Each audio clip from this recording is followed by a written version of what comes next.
नमस्कार बालमित्र मैत्रिणींनो, मी मंगला वलगावकर. माझं मंगला आजीच्या धमाल गोष्टी नावाचं यूट्यूब चॅनल आहे. त्याच्यावर मी लहान मुलांना गोष्टी सांगते. मोठ्या माणसांसाठी काही अनुभव, काही प्रसंग, काही ललित लेख असं सांगत असते. आज आता मी जी गोष्ट सांगणार आहे ना, ती लहान मुलांसाठी बरं का. तुम्ही वाट बघता ना गोष्टीची, तुम्हाला आवडतात गोष्टी, मला माहिती आहे. तर आजच्या गोष्टीचं नाव काय आहे माहिती आहे का? नाव गंमतशीरच आहे बरं का. नाव आहे निजामाचे जोडे. निजामाचे जोडे. तर निजाम हा आपल्या याच्यावर राज्य करत होता ना, त्याचं राज्य होतं आपल्या भारतावर. तर त्याच्याबद्दलची ही गोष्ट आहे. तर पंडित दीनदयाळ उपाध्याय म्हणून एक कार्यकर्ते होते बरं का.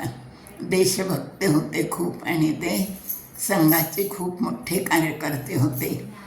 आणि आपल्या भारतीय संस्कृतीचा प्रचार व्हावा म्हणून त्यांनी काय ठरवलं, वाराणसीला म्हणजे काशीला एक विद्यापीठ स्थापन करायचं.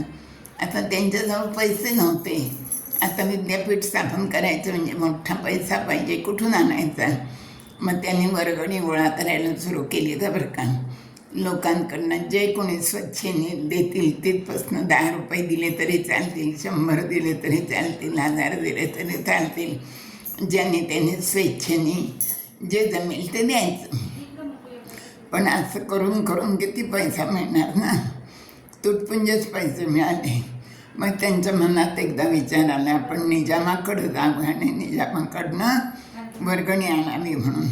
ते निजामाकडं गेले. निजाम कसला कुत्सित दृष्टीने त्याने त्यांच्याकडं पाहिलं बरं का. आणि किती वेळ तर त्याने त्यांना दुर्लक्षच केलं त्यांच्याकडं. पण हे पण पक्के होते दीनदयाळ उपाध्याय. ते पण 2 तास नुसते उभे राहिले तिष्ठत. निजामाने अजिबात लक्ष नाही दिलं त्यांच्याकडं. मग 2-2.5 तास झाल्यावर निजामाने त्यांना बोलवलं बरं का जवळ आणि विचारलं, काय काम आहे तुमचं माझ्याशी? तेव्हा ते अगदी विनयाने म्हणाले की आताच मला वाराणसीला विद्यापीठ स्थापन करायचं आणि त्याला मदत हवी पैशाची, म्हणून मी आपल्याकडं आलो आहे. तर निजाम अगदी कुत्सितपणाने त्यांच्याकडं बघून हसला बरं का. आणि त्याने आपल्या एका सेवकाला जवळ बोलवलं आणि त्याच्या कानात काहीतरी सांगितलं. मग तो सेवक गेला आणि थोड्या वेळाने पांढऱ्या कपड्यात एक वस्तू गुंडाळून त्याने आणली आणि ती निजामाने पंडित दीनदयाळ उपाध्यायांना दिली. ते बाहेर निजामाला नमस्कार करून ते बाहेर पडले. आणि बाहेर आल्यावर त्याने उघडून बघितलं त्या पांढऱ्या कपड्यात काय येते. तर त्याच्यामध्ये काय होतं, निजामाचे बूट होते बरं का. त्यांना आश्चर्याचा धक्काच बसला आणि अपमानही वाटला. पण आता कोणतंही सामाजिक कार्य करायचं म्हटलं तर मान अपमान धरून चालत नाही. ते सगळं गिळूनच सामाजिक काम करावं लागतं. पण ते पण खूप हुशार आणि जिद्दी होते बरं का. त्यांनी पण मग एक युक्ती केली. त्यांनी काय केलं, ते जोडे घेतले आणि थेट मीना बाजारमध्ये गेले.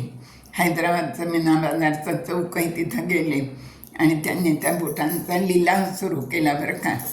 आता बूट कोण विकत घेणार? लोकांची गर्दी जमली. पण ते बूट आहेत म्हणल्यानंतर काही कोणी बोली लावायला तयारच होईना. खूप गर्दी जमस्तोवर ते थांबले दीनदयाळ उपाध्याय. आणि नंतर त्यांनी सांगितलं की अहो, हे बूट काही सामान्य नाही आहेत म्हणे, हे निजामाचे बूट आहेत आणि त्यांचा लिलाव करतोय म्हणे मी. असं म्हणल्यानंतर मग लोक बोली लावायला लागले त्यांच्यावर. मग 1000-2000 असं करत बोली सुरू झाली. पुष्कळ 1-1.5-2 लाखापर्यंत बोली गेली आणि बोलीचा कार्यक्रम चालूच होता. अजून लोक त्याच्यावर लावतच होते. तेवढ्यात निजामाचं सेवक तिथं आला बरं का. आणि ते सगळं त्यांनी ऐकलं आणि तो धावत पळत निजामाकडं गेला आणि निजामाला ही सगळी हकीकत त्यांनी सांगितली. मग निजाम मनामध्ये खजील झाला की आपली अशी बेअब्रू 4 चौघात व्हायला नको आहे. आणि मग काय करावं आता? मग त्याने काय केलं, आपल्या सेवकाला पाठवलं आणि उपाध्यायानं सांगितलं तुम्ही बोली बंद करा, तुम्हाला निजामाने बोलवलं आहे म्हणून. आणि त्यांना घेऊन तो निजामाकडं गेला सेवक. मग निजाम म्हणाला की तुम्हाला मदतच हवी आहे ना म्हणे, तर मी देतो म्हणे. आणि मग त्यांनी काय केलं, ते जोडे ठेवून घेतले आणि 2.5 लाख रुपये त्यांना दिले विद्यापीठासाठी. अशा रीतीने पंडित दीनदयाळ शर्मांनी अगदी अपमानही सहन केला आणि मोठ्या युक्तीने त्या कावेबाज निजामाकडनं 2.5 लाख रुपये वसूल केले आणि तिथं त्यांनी विद्यापीठाची स्थापना केली. आपली संस्कृती, आपला धर्म, आपलं सगळं तत्त्वज्ञान ज्या ठिकाणी शिकवलं जाईल असं विद्यापीठ त्यांनी तिथं उभारलं. तर याचं खूप मोठं काम पंडित दीनदयाळ उपाध्याय यांनी केलं आणि त्यांच्या आयुष्यातली ही अगदी सत्य घटना आहे आणि ती मी आपल्याला सांगितली. धन्यवाद.